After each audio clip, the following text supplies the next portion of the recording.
ஆனா வயிறு வேற அல்லே கப்புது. ஒரு சவாரியை கூட காணோம். வந்தா இறக்கி விட்டு சாப்பிட போலாம். ஒரு சவாரியை காணோம். சாமி வாழாப்புல ஆட்டோலாம் பார்ப்போம். இறக்கி விட்டு சாப்பிட போவோம். சாமி வாங்க, ஆட்டோ வேணுமா? மாரியங்களுக்கு போனோம் சாமி. உட்காருங்க சாமி, போவோம். சாமி ஆட்டோ வேணாம், நடந்து போனோம். எங்கிட்ட வழி எங்கிட்ட இருக்கு? நடந்து போறீங்களா? நேரா போங்க சாமி. தெப்ப வரும், தெப்பத்துல லெப்ட் எடுங்க. லெப்ட் எடுத்தோன்னே தெப்ப தொட்டினாப்புல ரைட் வளையும். அதுக்குள்ள போனீங்கன்னா மாரியம்மன் வந்துடும். போங்க. சரி. Few minutes later. வாங்க. எங்க வந்தே? நம்ம இந்த ஸ்டாண்டர்ட் வந்தோம்னே.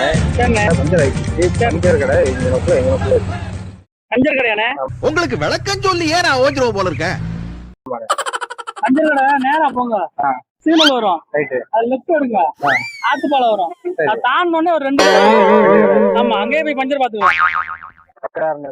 அங்கிட்டே பாத்துட்டு அருப்புக்கோட்டைக்கு ரூட் அப்படியே போயிடலாமா? ஆமா, அப்படியே சிக்னல் ரைட் எடுத்துருங்க. ரைட் எடுத்து மேம்பாலம் வரும். மேம்பாலம் ஏறி இறங்கினா ஒரு 20 கிலோமீட்டர் ஒரே ரோடு. ஹோட்டல் கீட்டல் எல்லாமே அந்த பக்கம், எல்லாமே அங்கிட்டு அந்த பக்கமே இருக்கு. ரைட் வாங்க. ஆமா, நன்றி. ஓகே. ஆமா.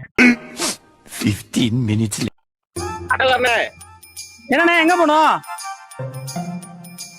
அட்ரஸ் எங்க இருக்கு மாத்துங்க. அட்ரஸா?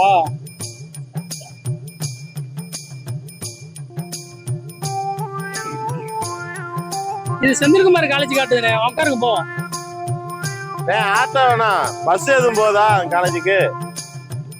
சோதிக்காதீங்க, சோதிக்காதீங்க. உள்ள போங்க, அருப்போட்ட வண்டி வரும். காலேஜ் ஸ்டாப்னு சொல்லி கேளுங்க, அங்க இறக்கி விட்டுருவாங்க. நான் அப்படியாண்ணே, சரிண்ணே, தேங்க்ஸ்ண்ணே. வெளியில இருந்து வர்றேன். சரி போங்க.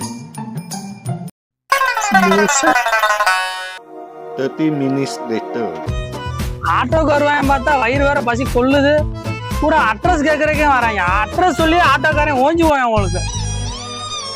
தெய்வரோட வாழ்க்கையே இப்படித்தான். கரெக்டாக சாப்பிட முடியாது, கரெக்டாக தூங்க முடியாது. வயிறு வேற அல்லே பிடிக்குது, கண்ணை கெட்டிக்கிட்டு வருது.